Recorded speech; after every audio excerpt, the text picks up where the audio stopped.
of the Law by Harry Harrison. At one time, this was before the robot restriction laws, they'd even allowed them to make their own decisions. It was a big coffin-shaped plywood box that looked like it weighed a ton. This brawny type just dumped it through the door of the police station and started away. I looked up from the blotter and shouted at the trucker's vanishing back. "What the hell is that?" "How should I know?" he said as he swung up into the cab. "I just deliver. I don't X-ray 'em. It came in on the morning rocket from Earth is all I know." He gunned the truck more than he had to and threw up a billowing cloud of red dust. "Jokers," I growled to myself. "Mars is full of jokers." When I went over to look at the box, I could feel the dust grate between my teeth. Chief Craig must have heard the racket because he came out of his office and helped me stand and look at the box. "Think it's a bomb?" he asked in a bored voice. "Why would anyone bother, particularly with a thing this size, and all the way from Earth?" He nodded agreement and walked around to look at the other end. There was no sender's address anywhere on the outside. Finally, we had to dig out the crowbar, and I went to work on the top. After some prying, it pulled free and fell off. That was when we had our first look at Ned. We all would have been a lot happier if it had been our last look as well. If we had just put the lid back on and shipped the thing back to Earth. I know now what they mean about Pandora's box. But we just stood there and stared like a couple of rubes. Ned lay motionless and stared back at us. "A robot," the chief said. "Very observant. It's easy to see you went to the police academy." "Ha ha. Now find out what he's doing here." I hadn't gone to the academy, but this was no handicap to my finding the letter. It was sticking up out of a thick book in a pocket in the box. The chief took the letter and read it with little enthusiasm. "Well, well. United Robotics have the brainstorm that robots correctly used will tend to prove invaluable to police work. They want us to cooperate in a field test. Robot enclosed is the latest experimental model, valued at 120,000 credits." We both looked back at the robot, sharing the wish that the credits had been in the box instead of it. The chief frowned and moved his lips through the rest of the letter. I wondered how we got the robot out of its plywood coffin. Experimental model or not, this was a nice-looking hunk of machinery. A uniform navy blue all over, though the outlet cases, hooks, and such were a metallic gold. Someone had gone to a lot of trouble to get that effect. This was as close a robot could look to a cop in uniform without being a joke. All that seemed to be missing was the badge and gun. Then I noticed the tiny glow of light in the robot's eye lenses. It had never occurred to me before that the thing might be turned on. There was nothing to lose by finding out. "Get out of that box," I said. The robot came up smooth and fast as a rocket, landing 2 feet in front of me and whipping out a snappy salute. "Police experimental robot serial number XB04569334B, reporting for duty, sir." His voice quivered with alertness, and I could almost hear the humming of those taut cable muscles. He may have had a stainless steel hide and a bunch of wires for a brain, but he spelled rookie cop to me just the same. The fact that he was man height with 2 arms, 2 legs, and that painted on uniform helped. All I had to do was squint my eyes a bit, and there stood Ned, the rookie cop, fresh out of school and raring to go. I shook my head to get rid of the illusion. This was just 6 feet of machine that boffins and brain boys had turned out for their own amusement. "Relax, Ned," I said. He was still holding the salute. "At ease. You'll get a hernia of your exhaust pipe if you stay so tense. Anyways, I'm just the sergeant here. That's the chief of police over there." Ned did an about face and slid over to the chief with that same greased lightning motion. The chief just looked at him like something that sprang out from under the hood of a car, while Ned went through the same report routine. "I wonder if it does anything else besides salute and report," the chief said while he walked around the robot, looking it over like a dog with a hydrant. "The functions, operations, and responsible courses of action open to the police experimental robots are outlined on pages 1842213 of the manual." Ned's voice was muffled for a second while he half dived back into his case and came up with the volume mentioned. "A detailed breakdown of these will also be found on pages 10351267 inclusive." The chief, who has trouble reading an entire comic page at one sitting, turned the 6-inch thick book over in his hands like it would maybe bite him. When he had a rough idea of how much it weighed and a good feel of the binding, he threw it on my desk. "Take care of this," he said to me as he headed towards his office. "And the robot, too. Do something with it." The chief's span of attention never was great, and it had been strained to the limit this time. I flipped through the book, wondering. One thing I never have had much to do with is robots, so I know just as much about them as any Joe in the street, probably less. The book was filled with pages of fine print, fancy mathematics, wiring diagrams, and charts in 9 colors, and that kind of thing. It needed close attention, which attention I was not prepared to give it at the time. The book slid shut, and I eyed the newest employee of the city of Nineport. "There's a broom behind the door. Do you know how to use it?" "Yes, sir." "In that case, you will sweep out this room, raising as small a cloud of dust as possible at the same time." He did a very neat job of it.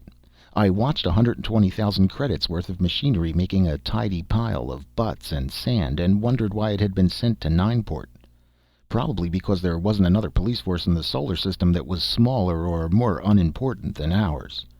The engineers must have figured this would be a good spot for a field test. Even if the thing blew up, nobody would really mind. There would probably be someone along someday to get a report on it. Well, they had picked the right spot, all right. Nineport was just a little bit beyond nowhere. Which, of course, was why I was there. I was the only real cop on the force. They needed at least one to give an illusion of the wheels going around. The chief, Alonzo Craig, had just enough sense to take graft without dropping the money. There were 2 patrolmen, one old and drunk most of the time, the other so young the only scar he had was the mark of the ATRAM. I had 10 years on a Metropolitan Force Earthside. Why I left is nobody's damn business. I have long since paid for any mistakes I made there by ending up in Nineport. Nineport is not a city, it's just a place where people stop. The only permanent citizens are the ones who cater to those on the way through: hotel keepers, restaurant owners, gamblers, barkeeps, and the rest. There is a spaceport, but only some freighters come there, to pick up the metal from some of the mines that are still working.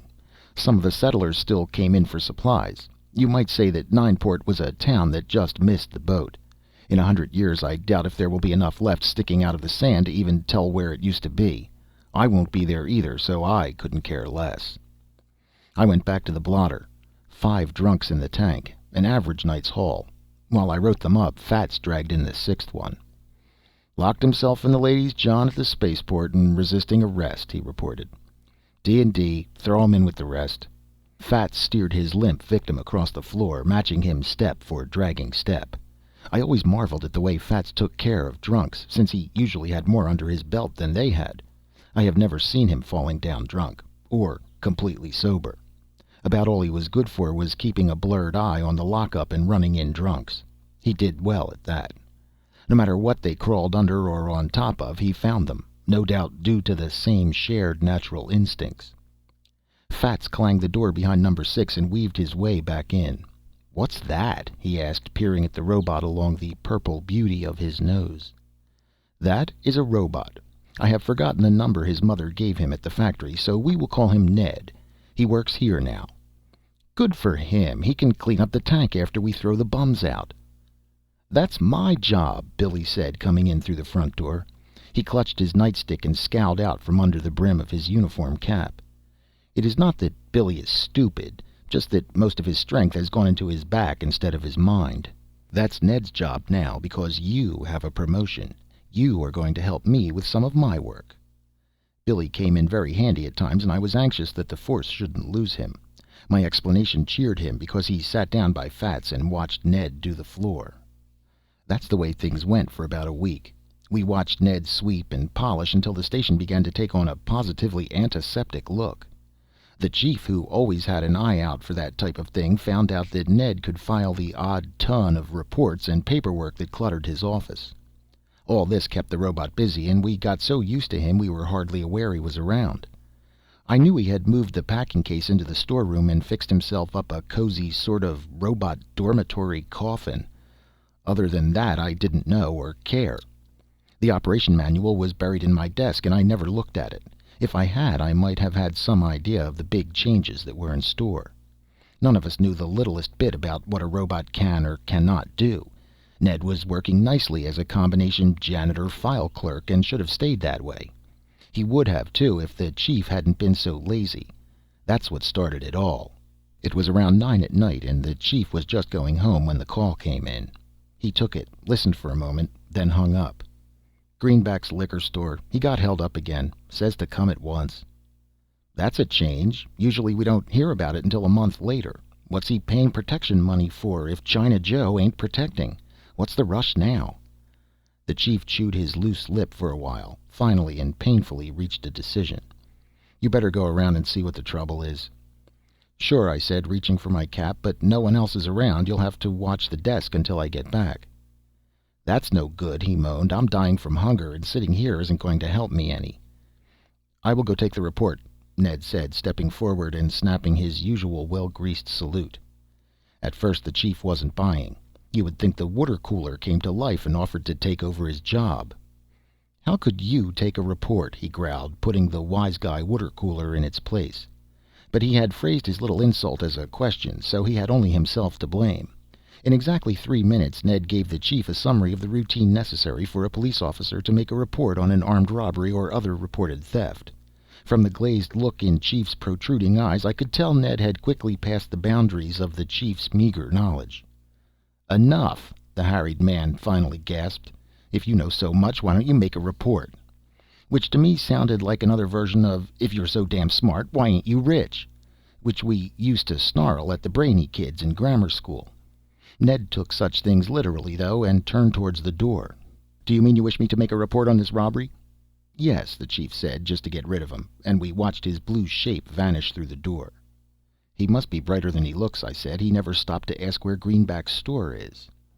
The chief nodded, and the phone rang again. His hand was still resting on it, so he picked it up by reflex. He listened for a second, and you would have thought someone was pumping blood out of his heel from the way his face turned white. The holdup's still on, he finally gasped. Greenback's delivery boy is on the line, calling back to see where we are. Says he's under a table in the back room. I never heard the rest of it because I was out the door and into the car. There were 100 things that could have happened if Ned got there before me. Guns could go off, people hurt, lots of things. And the police would be to blame for it all, sending a tin robot to do a cop's job. Maybe the chief had ordered Ned there, but clearly, as if the words were painted on the windshield of the car, I knew I would be dragged into it. It never gets very warm on Mars, but I was sweating. Nineport has 14 traffic regulations, and I broke all of them before I had gone a block. Fast as I was, Ned was faster. As I turned the corner, I saw him open the door of Greenback's store and walk in. I screamed brakes in behind him and arrived just in time to have a gallery seat. A shooting gallery at that. There were 2 hold-up punks, one behind the counter making like a clerk and the other lounging off to one side. Their guns were out of sight, but blue-coated Ned bursting through the door was too much for their keyed-up nerves. Up came both guns like they were on strings, and Ned stopped dead. I grabbed for my own gun and waited for pieces of busted robot to come flying through the window. Ned's reflexes were great, which I suppose is what you should expect of a robot. Drop your guns, you are under arrest. He must have had on full power or something. His voice blasted so loud my ears hurt. The result was just what you might expect. Both torpedoes let go at once, and the air was filled with flying slugs. The show windows went out with a crash, and I went down on my stomach. From the amount of noise, I knew they both had recoilless 50s. You can't stop one of those slugs. They go right through you and anything else that happens to be in the way. Except they didn't seem to be bothering Ned. The only notice he seemed to take was to cover his eyes. A little shield with a thin slit popped down over his eye lenses. Then he moved in on the first thug. I knew he was fast, but not that fast. A couple of slugs jarred him as he came across the room, but before the punk could change his aim, Ned had the gun in his hand. That was the end of that.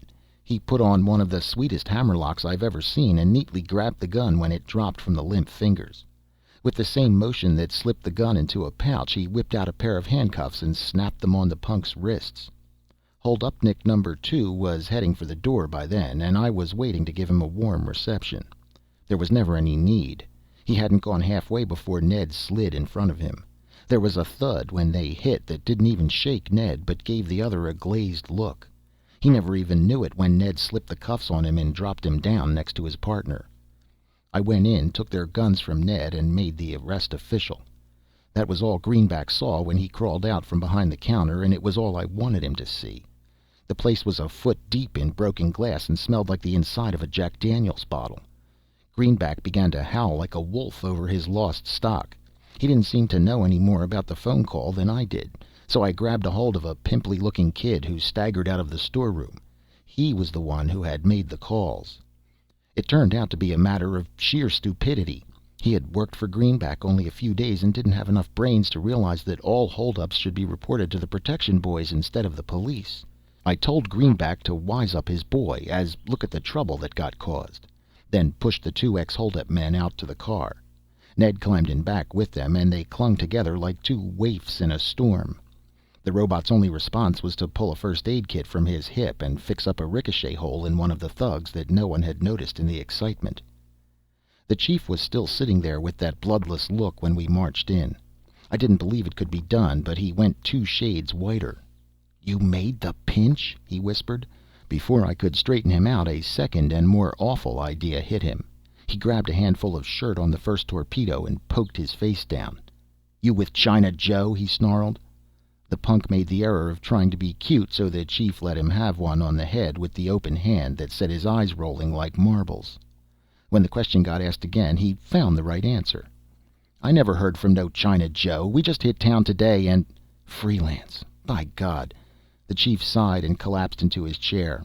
"Lock him up and quickly tell me what in hell happened." I slammed the gate on them and pointed a none too steady finger at Ned. "There's the hero," I said. "Took them on single-handed, rassled them for a fall, and made the capture. He's a one-robot tornado, a power for good in this otherwise evil community. And he's bulletproof, too." I ran a finger over Ned's broad chest. The paint was chipped by the slugs, but the metal was hardly scratched.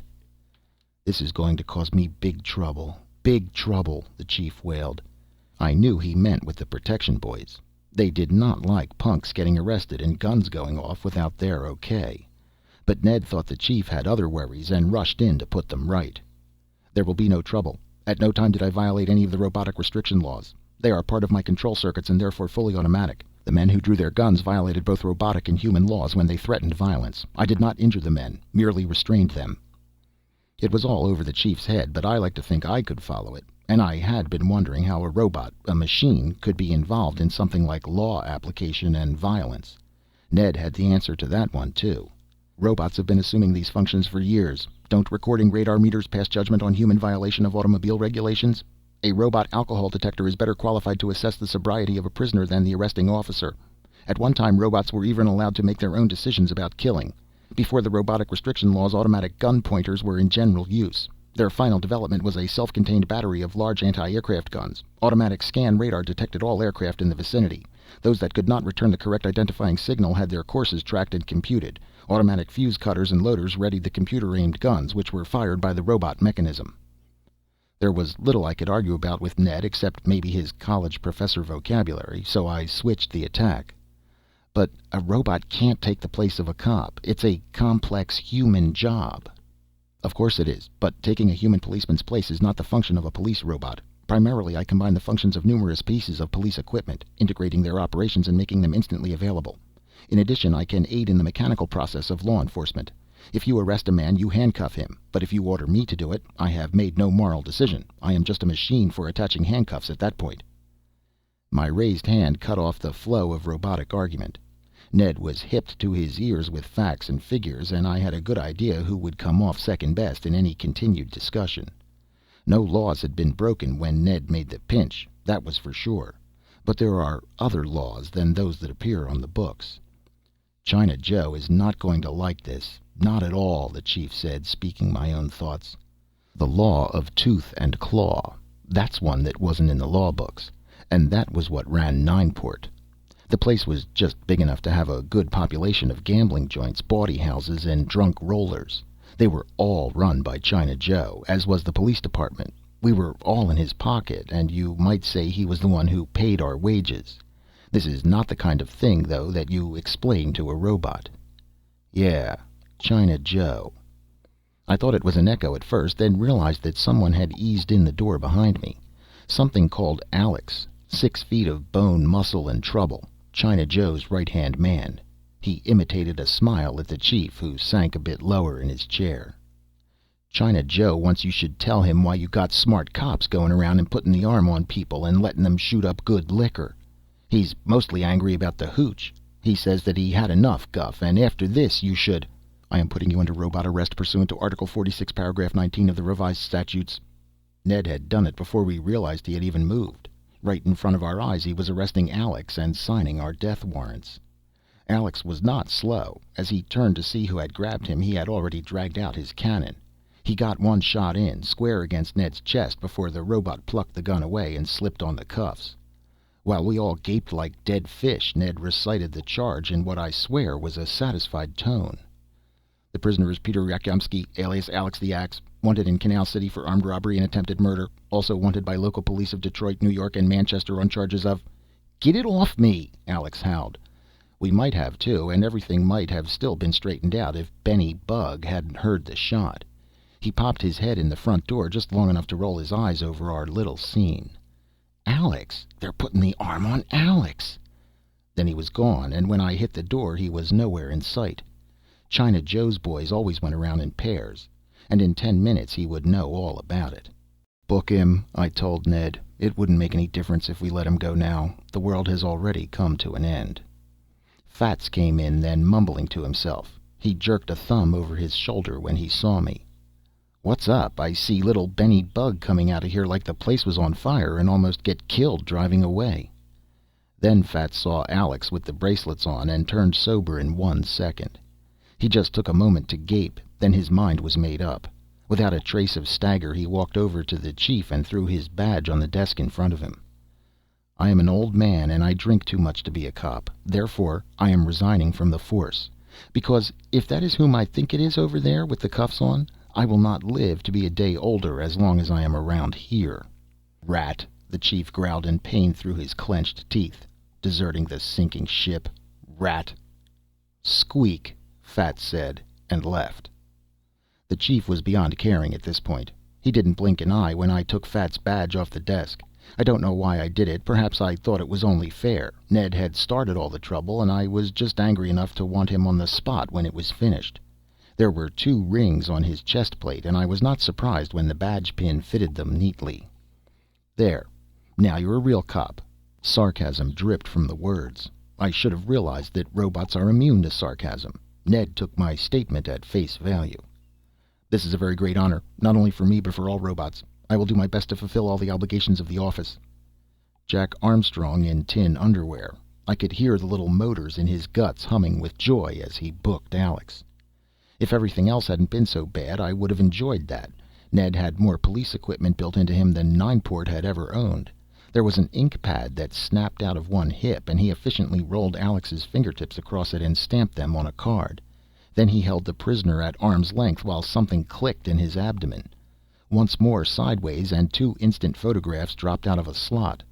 The mug shots were stuck on the card, arrest details and such inserted. There was more like this, but I forced myself away. There were more important things to think about, like staying alive. Any ideas, Chief? A groan was my only answer, so I let it go at that. Billy, the balance of the police force, came in then. I gave him a quick rundown. Either through stupidity or guts, he elected to stay, and I was proud of the boy. Ned locked away the latest prisoner and began sweeping up. That was the way we were when China Joe walked in. Even though we were expecting it, it was still a shock. He had a bunch of his toughest hoods with him, and they crowded through the door like an overweight baseball team. China Joe was in front, hands buried in the sleeves of his long mandarin gown. No expression at all on his ascetic features. He didn't waste time talking to us, just gave the word to his own boys. Clean up this place. The new police chief will be here in a while, and I don't want him to see any bums hanging around. It made me angry. Even with the graft, I like to feel I'm still a cop, not on a cheap punk's payroll. I was also curious about China Joe. Had been ever since I tried to get a line on him and never found a thing. I still wanted to know. Ned, take a good look at that Chinese guy in the rayon bathrobe and let me know who he is. My, but those electronic circuits work fast. Ned shot the answer back like a straight man who had been rehearsing his lines for weeks. He is a pseudo-oriental utilizing a natural sallowness of the skin heightened with dye. He is not Chinese. There has also been an operation on his eyes, scars of which are still visible. This has been undoubtedly done in an attempt to conceal his real identity, but Bertillon measurements of his ears and other features make identity positive. He is on the very wanted list of Interpol, and his real name is... China Joe was angry, and with reason. "That's the thing. That big-mouthed tin radio set over there. We heard about it, and we're taking care of it." The mob jumped aside then, or hit the deck, and I saw there was a guy kneeling in the door with a rocket launcher. Shaped anti-tank charges, no doubt.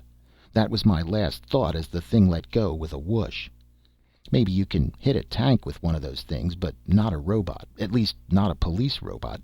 Ned was sliding across the floor on his face when the back wall blew up. There was no second shot. Ned closed his hand on the tube of the bazooka, and it was so much old drainpipe. Billy decided that anyone who fired a rocket in a police station was breaking the law, so he moved in with his club. I was right behind him, since I did not want to miss any of the fun. Ned was at the bottom somewhere, but I didn't doubt he could take care of himself. There were a couple of muffled shots, and someone screamed. No one fired after that, because we were all too tangled up. A punk named Brooklyn Eddie hit me on the side of the head with his gun butt, and I broke his nose all over his face with my fist. There is a kind of fog over everything after that, but I do remember it was very busy for a while. When the fog lifted a bit, I realized I was the only one still standing, or leaning, rather. It was a good thing the wall was there. Ned came in through the street door carrying a very bashed-looking Brooklyn Eddie. I hoped I had done all that. Eddie's wrists were fastened together with cuffs. Ned laid him gently next to the heap of thugs, who I suddenly realized all wore the same kind of handcuffs. I wondered vaguely if Ned made them as he needed them, or had a supply tucked away in a hollow leg or something. There was a chair a few feet away, and sitting down helped. Blood was all over everything, and if a couple of the hoods hadn't groaned, I would have thought they were corpses. One was. I noticed suddenly a bullet had caught him in the chest. Most of the blood was probably his. Ned burrowed in the bodies for a moment and dragged Billy out. He was unconscious, a big smile on his face, and the splintered remains of his nightstick still stuck in his fist. It takes very little to make some people happy. A bullet had gone through his leg, and he never moved while Ned ripped the pants leg off and put on a bandage. "The spurious China Joe and one other man escaped in a car," Ned reported. "Don't let it worry you," I managed to croak. "Your batting average still leads the league." It was then I realized the chief was still sitting in his chair where he had been when the brouhaha started, still slumped down with that glazed look. Only after I started to talk to him did I realize that Alonzo Craig, chief of police of Nineport, was now dead. A single shot, small caliber gun, maybe a .22, right through the heart, and what blood there had been was soaked up by his clothes. I had a good idea where the gun would be that fired that shot. A small gun, the kind that would fit in a wide Chinese sleeve. I wasn't tired or groggy anymore, just angry. Maybe he hadn't been the brightest or most honest guy in the world, but he deserved a better end than that. Knocked off by a two-bit racket boss who thought he was being crossed. Right about then I realized I had a big decision to make. With Billy out of the fight and Fats gone, I was the Nineport police force. All I had to do to be clear of this mess was to walk out the door and keep going. I would be safe enough. Ned buzzed by, picked up two of the thugs, and hauled them off to the cells. Maybe it was the sight of his blue back, or maybe I was tired of running. Either way, my mind was made up before I realized it. I carefully took off the chief's gold badge and put it on in place of my old one.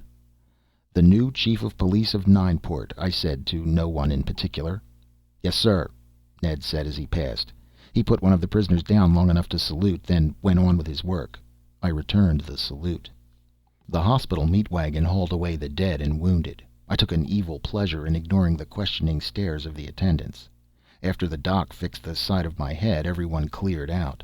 Ned mopped up the floor. I ate 10 aspirin and waited for the hammering to stop so I could think what to do next.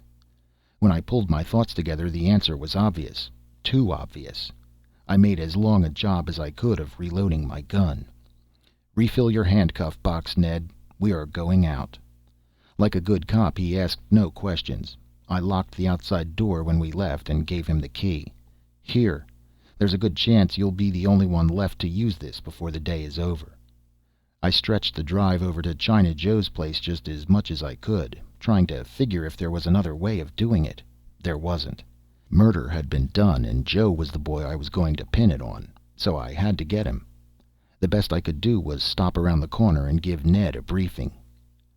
This combination bar and dice room is the sole property of he whom we will still call China Joe until there's time for you to give me a rundown on him. Right now I got enough distractions. What we have to do is go in there, find Joe, and bring him to justice. Simple? Simple, Ned answered in his sharp Joe College voice. But wouldn't it be simpler to make the arrest now when he is leaving in that car instead of waiting until he returns? The car in mention was doing 60 as it came out of the alley ahead of us. I only had a glimpse of Joe in the back seat as it tore by us. "Stop them!" I shouted, mostly for my own benefit since I was driving. I tried to shift gears and start the engine at the same time, and succeeded in doing exactly nothing. So Ned stopped them. It had been phrased as an order. He leaned his head out of the window, and I saw at once why most of his equipment was located in his torso. Probably his brain as well. There sure wasn't much room left in his head when that cannon was tucked away in there. A 75 recoilless. A plate swiveled back right where his nose should have been if he had one, and the big muzzle pointed out. It's a neat idea when you think about it, right between the eyes for good aiming, up high, always ready. The boom boom almost took my head off. Of course Ned was a perfect shot, so would I be with a computer for a brain. He had holed one rear tire with each slug, and the car flapped to a stop a little ways down the road. I climbed out slowly while Ned sprinted there in seconds flat. They didn't even try to run this time. What little nerve they had left must have been shattered by the smoking muzzle of that 75 poking out from between Ned's eyes. Robots are neat about things like that, so he must have left it sticking out deliberately. Probably he had a course in psychology back in robot school. 3 of them in the car, all waving their hands in the air like the last reel of a western, and the rear floor covered with interesting little suitcases. Everyone came along quietly. China Joe only snarled while Ned told me that his name really was Stanton, and the Elmira hot seat was kept warm all the time in hopes he would be back. I promised Joe Stanton I would be happy to arrange it that same day, thereby not worrying about any slip-ups with the local authorities. The rest of the mob would stand trial in Canal City. It was a very busy day. Things have quieted down a good deal since then. Billy is out of the hospital and wearing my old sergeant's stripes. Even Fats is back, though he is sober once in a while now and has trouble looking me in the eye. We don't have much to do because in addition to being a quiet town, this is now an honest one. Ned is on foot patrol nights and in charge of the lab and files days. Maybe the policeman's benevolent wouldn't like that, but Ned doesn't seem to mind. He touched up all the bullet scratches and keeps his badge polished. I know a robot can't be happy or sad, but Ned seems to be happy. Sometimes I would swear I can hear him humming to himself, but of course that's only the motors and things going around. When you start thinking about it, I suppose we set some kind of precedent here, what with putting on a robot as a full-fledged police officer.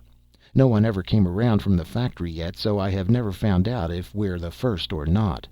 And I'll tell you something else. I'm not going to stay in this broken-down town forever. I have some letters out now looking for a new job. So some people are going to be very surprised when they see who their new chief of police is after I leave. End of Arm of the Law by Harry Harrison.